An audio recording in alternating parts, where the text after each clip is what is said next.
આજે 5મી મે 2025 સોમવારના દિવસે આજના ચિંતનમાં તમામ સંતો હરિભક્તોને મારા સાષ્ટાંગ પ્રણામ. જય સ્વામિનારાયણ. આજનું ચિંતન નંદ સંતોના કીર્તનો, મર્મ અને રહસ્ય. ધીરજ સમ નહીં ધન રે સંતો, ધીરજ સમ નહીં ધન. અતોલ દુઃખ આવી પડે જ્યારે, તે તો ન સહેવાય તન. કાયર થઈને કેદી ન બોલે દીન વચન રે સંતો, ધીરજ સમ નહીં ધન. ગઈકાલે વાત કરી હતી એ પ્રમાણે નિષ્કુળાનંદ સ્વામી આપણને દેહનું દુઃખ સૌ કોઈને વધારે સતાવતું હોય છે. ઘણા પ્રકારના દુઃખ માનવામાં આવ્યા છે.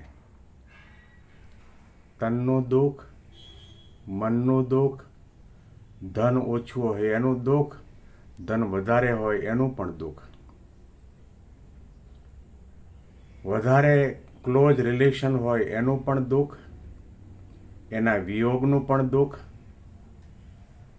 અને મહિનો મહેમાનો ઘરમાં પડ્યા પાછળ રહે એનું પણ દુઃખ,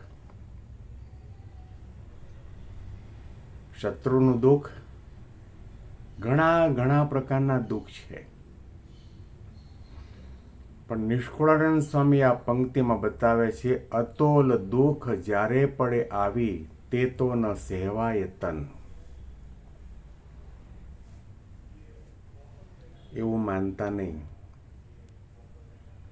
કે જેને કપાળમાં તિલક ચાંદલો હોય, ગળામાં કંઠી હોય, અરે કદાચ ભગવા કપડાં પહેર્યા હોય અને શરીરમાં દુઃખ ન આવે, એવું નથી.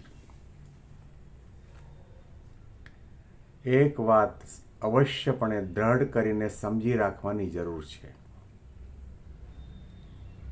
અનંત કોટી બ્રહ્માંડના જીવ પ્રાણી માત્રના કર્મનું ફળ આપવાવાળા પરમાત્મા પુરુષોત્તમ નારાયણ છે. સંચિત, ક્રિયમાણ અને પ્રારબ્ધ, આ 3 પ્રકારના કર્મ હું તમારી સામે બોલી રહ્યો છું એ બોલવાનું કર્મ, અને તમે એને સાંભળી રહ્યા છો એ સાંભળવાનું પણ કર્મ, તમે મને જોઈ રહ્યા છો એ પણ કર્મ. વર્તમાન સમયમાં જે કંઈ ક્રિયા આપણા દ્વારા મનથી, વચનથી, દેહથી, ઇન્દ્રિયો અંતઃકરણથી થાય છે એ વર્તમાન કર્મ, એને ક્રિયમાણ કર્મ કહેવામાં આવે છે. અને ઘણા બધા કર્મ ભેગા થાય એટલે પછી એને સંચિત, એટલે ભેગા થયેલા કર્મ. અને ભેગા થયેલા કર્મ અમુક સમય પછી પરિપાક દશાને પામે, એને પ્રારબ્ધ કર્મ કહેવામાં આવે છે. અને મહારાજે કહ્યું કે આપણને આ દેહ મળ્યો છે, પ્રારબ્ધનું દેહ છે. આપણું ભેગું થયેલું પ્રારબ્ધ જ્યારે પૂરું થશે, ખલાસ થશે, એટલે આ દેહનો અંત આવશે. અને એ પ્રારબ્ધની અંદર ઘણા બધા પ્રકારના સારા નરઠા કર્મ હોય, એનું સારું ફળ પણ મળે અને ખરાબ પણ ફળ મળે, તંદુરસ્તી પણ મળે અને બીમારી પણ મળે, ગરીબાઈ પણ મળે અને લખપતિ પણ મળે, ઝૂંપડપટ્ટીમાં રહેવાનું પણ મળે અને બંગલા પણ મળે. કર્મ કોઈને છોડતું નથી અને કર્મનું ફળ દરેકને ભોગવવું પડે છે. તો દેહની અંદર દુઃખ ભગવાનનો ભક્ત થયો એટલે ન આવે એવું બનતું નથી. અથવા તો પછી કોઈ અપમાન કરે, તિરસ્કાર કરે, ટીકા કરે, એના ચારિત્ર ઉપર આક્ષેપો નાખે, મિથ્યારોપ કરે, એવા પ્રકારના દુઃખો ભગવાનના સંતો, મહાપુરુષો, ભક્તોને પણ આવ્યા છે, પરંતુ નથી પ્રહલાદે ફરિયાદ કરી, નથી મીરાબાઈએ ફરિયાદ કરી, નથી નરસિંહ મહેતાએ ફરિયાદ કરી, નથી 500 પરમહંસોએ ફરિયાદ કરી, નથી સંત જ્ઞાનેશ્વર, તુકારામ કે એકનાથે ફરિયાદ કરી. એ લોકો હંમેશના માટે જ્ઞાનની ભૂમિકા ઉપર, આત્મનિષ્ઠાની ભૂમિકા ઉપર બેસીને ભગવાનને કરતા હરતા માનીને જીવનની અંદર જે કંઈ બને છે એ ભગવાનનો પ્રસાદ માનીને હોંશે હોંશે સ્વીકારતા હતા. જ્ઞાની અને ભક્ત એને કહેવાય. યથા સુખસ્ય સ્વાગતમ ક્રિયતે અસ્માભિઃ તથૈવ દુઃખસ્યાપી સ્વાગતમ કર્તવ્યમ અસ્માભિઃ. જેવી રીતે આપણને કોઈ કરોડ રૂપિયા મળે અને એનો આપણે આનંદ વિભોર થઈને સ્વીકાર કરીએ છીએ, એવી જ રીતે દુઃખના વાદળો તૂટી પડે ત્યારે પણ એને આપણે સ્વીકારીએ, સ્વાગત કરીએ, તો સમજવું કે આપણામાં જ્ઞાન છે. કારણ કે આ સ્વીકારવા વાળો મનમાં ગાંઠ વાળીને દ્રઢ કરીને બેઠો છે. સુખ અને દુઃખ આપવાવાળા માત્ર ને માત્ર ભગવાન છે. એટલા માટે કહ્યું કે આ દેહના દુઃખ એવા છે, જો તમે આત્મનિષ્ઠા દ્રઢ ન કરી હોય, જો તમે સહન શક્તિ કેળવી ન હોય, જો તમારામાં ધીરજ ન હોય, અને જો તમે ભગવાનને કરતા હરતા ન માનતા હો, ભગવાન જે કરે છે મારા ભલા માટે કરે છે, સારા માટે કરે છે, એવી સમજણની દ્રઢતા ન થઈ હોય તો એ દેહનું દુઃખ આપણાથી સહન નથી થતું. અને મોડા વિચારો આવે છે કે દુનિયામાં લાખો પાપી લોકો છે, એને ભગવાન કેમ દુઃખ નથી આપતા, એને તો નખમાય રોગ નહીં, અને મને આટલો બધો રોગ કેમ માટે આપ્યો. મહારાજે મુક્તાનંદ સ્વામીની સમજણનો ઉલ્લેખ વચનામૃતમાં કર્યો. મુક્તાનંદ સ્વામીને ક્ષયરોગ થયો હતો અને ધામમાં ગયા ત્યાં સુધી એમનો ક્ષયરોગ મટ્યો નથી. મુક્તાનંદ સ્વામીએ સવળી સમજણ ગ્રહણ કરીને વિચાર કર્યો અને કહ્યું કે મહારાજે આપણને આજ્ઞા કરી છે ખટરસનો ત્યાગ કરો, ગળું ચીકણું ખાવું નહીં, કારણ કે સાધુના કપડાં પહેર્યા, બ્રહ્મચર્યનું પાલન કરવાનું છે, સ્વાદ ઉપર વિજય મેળવવાનો છે. તો પછી ભગવાને આપણા ઉપર બહુ મોટી કૃપા કરી કે મને આજે ક્ષયરોગ થયો છે, ખાટું ખારું ગળું ચીકણું ખાવા દેતો નથી, સહેજે સહેજે મારાથી આ વર્તમાન પડાય છે.